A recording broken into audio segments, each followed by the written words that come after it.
मेरे सभी दर्शकों को मेरा यानी निधि शिमाली का नमस्कार। स्वागत है आपका मेरे इस आध्यात्मिक परिवार में।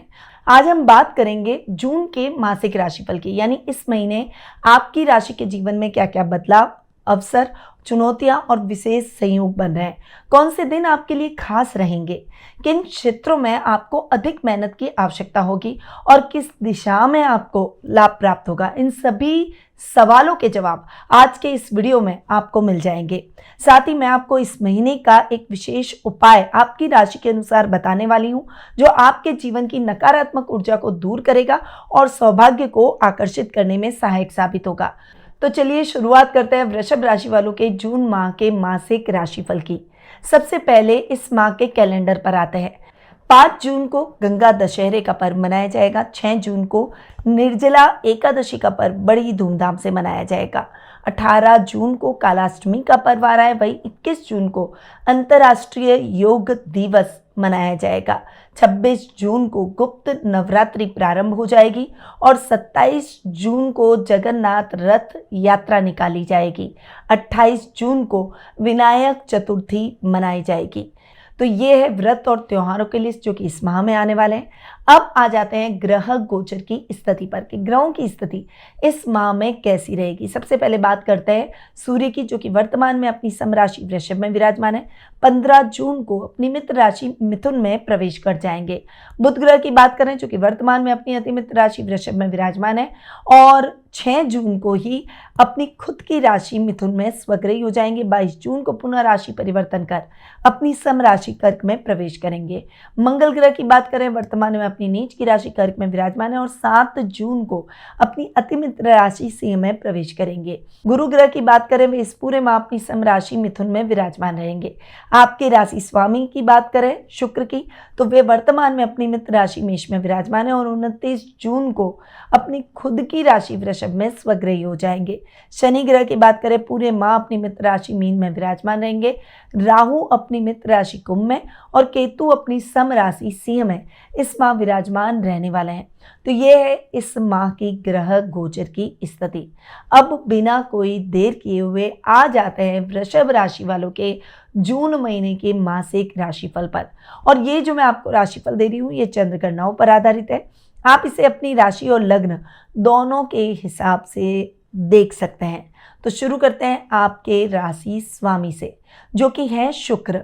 यहाँ पर शुक्र की अगर मैं बात करूँ तो शुक्र पूरे माह लगभग आपके 12th हाउस में विराजमान रहेंगे। 29 जून को यानी महीने के लास्ट में जाकर आपकी राशि में स्वग्रही होंगे। 12th हाउस में शुक्र का बैठना अपवाद स्वरूप बहुत अच्छा होता है, यानी शुक्र यहाँ पर बैठकर बहुत अच्छे रिजल्ट देते हैं। शुक्र एक सौम्य ग्रह है और सौम्य ग्रह होते हुए भी खर्च भाव में शुक्र का बैठना, यानी द्वादश स्थान 12th हाउस में शुक्र का बैठना बेस्ट रिजल्ट आपको दिलवाएगा। आपके राशि स्वामी और 6th हाउस के लॉर्ड है शुक्र, तो दोनों ही स्थानों के हिसाब से शुक्र के रिजल्ट बहुत ही अच्छे मिलने वाले हैं। आपके पर्सनैलिटी के भाव के स्वामी हैं, साथ ही रोग भाव के स्वामी हैं। अपने से सप्तम बैठकर अपने ही घर को देखेंगे, तो यहाँ पर रोग भाव के हिसाब से शुक्र के रिजल्ट बहुत ही अच्छे मिलेंगे। गुप्त शत्रु समाप्त हो जाएंगे, बेटर अपॉर्चुनिटीज मिलेगी, रोगों से मुक्ति मिलेगी, लोन से संबंधित समस्याएं दूर हो जाएगी। परंतु लेडीज को अपने स्वास्थ्य का विशेष रूप से ध्यान रखना है। खासकर पीरियड सर्कुलेशन में कुछ प्रॉब्लम ज़्यादा बढ़ सकती है, तो थोड़ा सा इस समय प्रॉपर रेस्ट लें, बहुत ज़्यादा स्ट्रेस न लें और अपनी हेल्थ का विशेष रूप से खान पान का ध्यान रखें। वहीं ये टाइम पीरियड आपके शत्रुओं को भी आपका मित्र बना देगा। ननियाल पक्ष से आर्थिक लाभ और पूरा सपोर्ट आपको देखने को मिलेगा। आपकी इच्छाएं पूरी हो जाएगी। शुक्र चूंकि आपके राशि स्वामी है, अपने से 12वें बैठे हैं, परंतु शुक्र 12th हाउस में अच्छे रिजल्ट देते हैं, तो विदेशों से आपको बहुत अच्छे और शुभ समाचार मिलेंगे। हालांकि आपको अपनी पर्सनैलिटी को भ्रमित नहीं करना है, आलसी नहीं बनना है, पर आप जो भी कार्य अपने हाथ में लेंगे उसमें आपको डेफिनेटली सफलताएं मिलेगी। सूर्य यहाँ पर आपकी राशि में बैठे हैं और सूर्य यहाँ पर आपकी राशि में बैठकर आपके तेज में वृद्धि करेंगे। वहीं आप में अहंकार यानी ईगो की प्रॉब्लम भी बढ़ सकती है, तो आपको एरिगेंट नहीं होना है, अपने से कमतर लोगों को नहीं मानना है। आप अपने से इक्विवेलेंट लोगों को मानेंगे, लोगों से सीखने का प्रयास करेंगे, तो जो टैलेंट है उसको दुगना कर पाएंगे। वरना जो टैलेंट है वो भी आपका खत्म हो जाएगा और लोग आपसे दूरियां बनाने का प्रयास करेंगे। इसलिए इस मामले में थोड़ा सा केयरफुल रहें। बाकी शुक्र के रिजल्ट बेस्ट मिलेंगे, विवाह के योग बनेंगे, आपकी इच्छाएं पूरी हो जाएगी और इस समय आप अपने सपनों को पूरा कर अपनी मानसिक शांति, प्रसन्नता को और ज़्यादा बढ़ाएंगे। अब आते हैं आपके सेकंड और फिफ्थ हाउस पर। आपके सेकंड और फिफ्थ हाउस के लॉर्ड है बुध। यहाँ पर बुध की स्थिति पर आऊँ तो 6 जून से लेकर 22 जून तक का जो टाइम पीरियड रहेगा, यानी आप समझ लीजिए 6 जून के बाद यानी 7 जून से 22 जून तक का, उस समय बुध स्वग्रही होकर आपके सेकंड हाउस में बैठेंगे। द्वितीय इसका अपने ही घर में स्वग्रही होकर बैठना और गुरु के साथ बुध की युति होना बहुत ही शानदार कॉम्बिनेशन है। यहाँ पर आपके मैच्योरिटी के साथ बुद्धिमत्ता का कॉम्बिनेशन हो रहा है और आप इस कॉम्बिनेशन का डेफिनेटली लाभ उठाएंगे। वर्क प्लेस पर आपकी बुद्धिमत्ता के चर्चे चारों तरफ रहेंगे। आप बॉस की नज़र में अब तक नहीं थे तो अब आ जाएंगे और आपके प्रमोशन के, आपके इंक्रीमेंट के, आपके एक बड़ी अपॉर्चुनिटी के बहुत अच्छे चांसेस इस माह बनते हुए दिखाई देंगे। कुटुंब में भी मान सम्मान बढ़ेगा। अब तक लोग जो आपको अंडर एस्टिमेट कर रहे थे वो आपकी एबिलिटी को पहचानेंगे, अब वो आपको अंडर एस्टिमेट नहीं करेंगे और आप अपनी योग्यता अनुसार अपने जीवन में एक अच्छा स्थान, चाहे वो अपनी पर्सनल लाइफ हो चाहे आपकी प्रोफेशनल लाइफ हो, उसमें प्राप्त कर लेंगे। वहीं बुध चूंकि आपके फिफ्थ हाउस के लॉर्ड भी हैं तो ये जो टाइम पीरियड है ना, ये आपके लिए फिफ्थ हाउस के हिसाब से भी सपोर्टिव रहेगा। कॉमर्स के स्टूडेंट्स के लिए ये समय बहुत ही अच्छे और उत्तम सफलता का रहेगा। अगर आप CA, CS, accounting, finance, banking sector से जुड़े हुए हैं, डेफिनेटली आपको बहुत अच्छी सफलता मिलेगी। अगर आप पढ़ाई से, शिक्षा अध्ययन अध्यापन से जुड़े हुए हैं तो आपके लिए ये टाइम पीरियड बहुत ही अच्छा रहेगा। कंसल्टेंसी का काम करते हैं तो उसमें भी आपको बड़ी सफलता इस समय प्राप्त हो सकती है। आपके पेरेंट्स आपके प्रति प्राउड फील करेंगे, परिवार में मान सम्मान बढ़ेगा। वहीं इस समय आप आध्यात्म से अपनी पॉजिटिव हीलिंग करते हुए दिखाई देंगे। जो लोग धर्मगुरु हैं, एस्ट्रोलॉजी से, आध्यात्म से जुड़े हुए हैं, किसी न किसी तरीके से कथावाचक हैं, इन सभी क्षेत्रों से जुड़े हुए लोगों के लिए ये टाइम पीरियड नेम और फेम को बढ़ाने का है और आप अपने नेम और फेम में वृद्धि करेंगे। आपके कार्यों के लिए आपको सम्मानित भी किया जाएगा। तो ये हैं बुध के रिजल्ट। अब आते हैं आपके थर्ड हाउस पर। थर्ड हाउस के लॉर्ड है चंद्रमा। यहाँ पर मंगल तब तक बैठे हैं, मंगल महीने के प्रारंभ में 1 वीक तक लगभग, यानी आप समझ लीजिए मंगल 7 जून तक आपके थर्ड हाउस में बैठेंगे नीच के होकर। तब तक थोड़ा सा एरिगेंसी, गुस्से में गलत डिसीजन आपके चल सकते हैं, पर उसके बाद आपके लिए टाइम पीरियड बहुत अच्छा रहेगा। आप अपनी हॉबी से प्रसिद्धि हासिल करेंगे। इस समय आपको अपने मित्रों का, छोटे भाई बहनों का, कजन्स का बहुत अच्छा सहयोग मिलेगा। जो समस्याएं अब तक चल रही थी वो समस्याएं अब खत्म हो जाएगी। आप अपने परिवार से और ज़्यादा अच्छी बॉन्डिंग में बनते हुए दिखाई देंगे।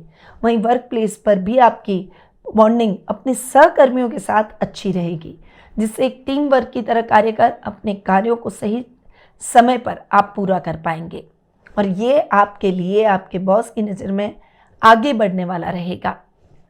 अब आते हैं आपके फोर्थ हाउस पर। देखिए, फोर्थ हाउस में केतु आकर बैठे, सुखों से आपको थोड़ा दूर करेंगे, फैमिली से दूर कर सकते हैं। इस समय भूमि, भवन, वाहन जैसे मटेरियलिस्टिक चीज़ों से आपको बहुत ज़्यादा लगाव नहीं रहेगा। थोड़ी एक विरक्ति टाइप आप में रहेगी। आप अपने काम में बहुत डेडिकेशन दिखाएंगे। केतु यहाँ बैठते हैं तो अपने काम की तरफ आपको बहुत ज़्यादा डेडिकेशन दिखाते हैं। उस काम में घुसकर नई नई चीज़ें जानना और सीखने की प्रवृत्ति आप में बहुत अच्छी हो जाएगी।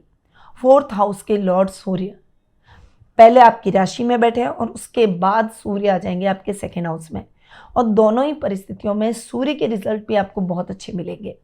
यानी अगर प्रॉपर्टी से संबंधित अटके हुए मामले हैं तो वो सुलझ जाएंगे। इस समय अगर आप कोई विशेष कार्य में दक्षता हासिल करना चाहते हैं तो वो भी आपको मिलेगी। मान सम्मान, प्रसिद्धि में वृद्धि होगी और अपने परिवार, खासकर अपनी माँ के साथ आपकी बॉन्डिंग और भी अधिक बेहतर होती हुई दिखाई देगी। तो सूर्य आपको बहुत ही अच्छे परिणामों से अवगत कराएंगे। अब आते हैं आपके सीधा 7th और 12th हाउस पर। 7th और 12th हाउस के लॉर्ड है मंगल, जो कि महीने के प्रारंभ में ही अपनी नीचता खत्म करते हुए आपके 4th हाउस में जाकर विराजमान होंगे।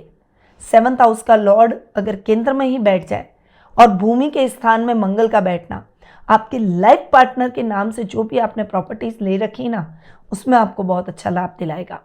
वहीं आपके परिवार के साथ आपकी बॉन्डिंग बहुत अच्छी होगी, लाभ की स्थितियां अच्छी रहेगी, आप लग्जरी अच्छी प्राप्त करेंगे। विदेश यात्रा का सपना जीवन साथी के साथ आप पूरा करते हुए दिखाई देंगे। बिजनेस के तौर पर ये टाइम पीरियड टेक्निकलिटी आपके काम में लेकर आएगा, जिससे आपके काम को रफ्तार मिलेगी और बिजनेस बहुत अच्छी ग्रोथ करेगा। आप अपने बिजनेस को अब्रॉड में भी एक्सटेंड करते हुए दिखाई देंगे। ये टाइम पीरियड आपकी एबिलिटी के मुताबिक आपको बहुत अच्छे रिजल्ट जरूर दिलाएगा। अगर ऑटोमोबाइल के क्षेत्र में हैं आप, तो आपको बहुत अच्छी सफलता मिलेगी। अगर आप पुलिस, सेना, नेवी जैसे कुछ डेयरिंग जॉब, सिक्योरिटी सर्विसेज में हैं, तो भी आपको बहुत अच्छे परिणाम मंगल दिलाता हुआ दिखाई देगा। यानी स्ट्रगल जो अब तक चल रहा था वो अब खत्म हो जाएगा और मंगल के रिजल्ट और भी अच्छे और बेहतरीन हो जाएंगे। अब आते हैं आपके 8th और 11th हाउस पर। आपके 8th और 11th हाउस के लॉर्ड हैं गुरु। यहाँ पर गुरु की अगर मैं बात करूँ तो गुरु आपके लिए बहुत ही अच्छी पोजीशन में 2nd हाउस में आकर विराजमान हो गए। गुरु का यहाँ पर बैठना और बुध के साथ जो इंटरेक्शन गुरु का हो रहा है ना, वो आपके लिए बहुत ही अच्छा रहेगा। आप जो भी कार्य अपने हाथ में लेंगे उसमें आप बहुत अच्छे तरीके से उसको मैनेज करते हुए संपन्न कर लेंगे। इस समय आप अपने शत्रु और मित्रों में अंतर करना जान जाएंगे, गुप्त शत्रुओं से सावधान हो जाएंगे। अचानक धन लाभ के भी आपको योग बनते हुए दिखाई देंगे। आप लेवल और सर्कल अच्छा प्राप्त करेंगे और उससे आप अपने कार्यों में और अधिक दक्षता और उसका फायदा आप अपने बिजनेस में भी उठा सकते हैं। ये टाइम पीरियड प्रमोशन के अटकाव की स्थितियों को भी खत्म करेगा और प्रमोशन इंक्रीमेंट के भी योग बनाएगा। अब आते हैं आपके योग कारक ग्रह शनि पर। यहाँ पर शनि आपके योग कारक ग्रह हैं और लाभ भाव में बैठे हैं, जो कि बहुत अच्छा लाभ दिलाएंगे। भाग्येश का लाभ भाव में बैठना भाग्य को और ज़्यादा प्रबल करेगा, परंतु मेहनत से ही आप अपने भाग्य को प्राप्त कर पाएंगे। लॉन्ग टर्म इन्वेस्टमेंट, रिस्की कामों में यानी शॉर्ट टर्म कामों में जो लॉन्ग टर्म इन्वेस्टमेंट है, शेयर ट्रेडिंग, क्रिप्टो जैसे कामों में अगर बड़ा निवेश करेंगे, लंबा निवेश करेंगे तो ज़्यादा लाभ मिलेगा। अब जो लोग न्याय से संबंधित कार्यों से जुड़े हुए हैं, कोर्ट कचहरी से संबंधित कोई मामले फंसे हुए हैं या कोई लीगल कार्रवाई आप पर चल रही है, उन सब में फैसला आपके पक्ष में जाएगा, क्योंकि राहु 10th हाउस में शनि के घर में आ गए, शनि की पावर को भी बढ़ा रहे और यहाँ पर राहु किसी भी तरीके के कोर्ट कचहरी से संबंधित मामलों में विजय जरूर दिलाते हैं। तो यहाँ पर राहु अचानक सफलताएं भी दिला सकते हैं, परंतु अगर इंपल्सिव डिसीजन लिए तो अचानक असफलताएं भी आपके जीवन में आ सकती हैं। इसीलिए आपको केयरफुल होकर चलना है, जल्दबाजी में डिसीजन लेने से बचना है। तो शनि के रिजल्ट भी आपको बहुत ही बेहतरीन मिलेंगे। तो ये है वृषभ राशि वालों का जून माह का मासिक राशिफल। अब आ जाते हैं कुछ इस माह में किए जाने वाले विशेष उपायों पर। तो गंगा दशहरे के दिन गंगा जल से स्नान करके जल में मिलाकर स्नान करें और ओम नमो भगवते वासुदेवाय मंत्र का जाप करें। निर्जला एकादशी के दिन एक समय फलाहार लें और शाम को पीपल के पेड़ के नीचे घी का दीपक जलाकर भगवान विष्णु का ध्यान करें। गुप्त नवरात्रि में दुर्गा को सफ़ेद चावल और गुलाब अर्पित करें और नवरात्रि में पूरे टाइम आपको ओम श्री दुर्गाय नमः मंत्र का जाप करना है। इससे लाभ, आत्मबल, एकाग्रता और निर्णय क्षमता में वृद्धि होगी। प्रत्येक मंगलवार को हनुमान जी को सिंदूर और चमेली का तेल अर्पित करें और ओम हन हनुमते नमः मंत्र का 108 बार जाप जरूर करें। तो मेरे सभी वृषभ राशि वाले दर्शकों, जून 2025 आपके लिए उतार चढ़ाव भरा जरूर हो सकता है, लेकिन अगर आप सुझाए गए उपायों को अपनाते हैं और धैर्य बनाए रखते हैं तो हर चुनौती को अवसर में जरूर बदल सकते हैं। आपसे अनुरोध है कि यदि यह वीडियो आपको पसंद आया हो तो इसे लाइक करें, अपने दोस्तों, परिवार, फैमिली, फ्रेंड्स और अपने सारे सर्कल के साथ आप उसे शेयर जरूर करें। चैनल को सब्सक्राइब जरूर करें ताकि हर महीने का राशिफल और खास ज्योतिषीय जानकारियां आपको समय समय पर मिलती रहे। साथ ही अगर आप अपनी जन्म कुंडली के आधार पर व्यक्तिगत मार्गदर्शन प्राप्त करना चाहते हैं तो नीचे दिए गए नंबर पर या फिर मेरी वेबसाइट पर जाकर आप मुझसे संपर्क कर सकते हैं। फिर मिलते हैं अगली राशि के मासिक राशिफल में। तब तक के लिए ईश्वर आपको सफलता, स्वास्थ्य और सुख शांति प्रदान करे। इन्हीं मंगल कामनाओं के साथ जय श्री राधे कृष्णा। गुरुमानिधि श्रीमाली एक प्रसिद्ध ज्योतिषाचार्य हैं। उनके जोधपुर स्थित ज्योतिष संस्थान में महामृत्युंजय, काल सर्प दोष, मां बगलामुखी, विवाह बाधा निवारण पूजा एवं अन्य सभी प्रकार की पूजाएं संस्थान के विद्वान पंडितों द्वारा पूर्ण विधि विधान एवं शास्त्रोक्त रीति से संपन्न करवाई जाती है। अतः आज ही अपनी पूजा बुक करवाने हेतु इन नंबरों पर संपर्क करें 8955658362।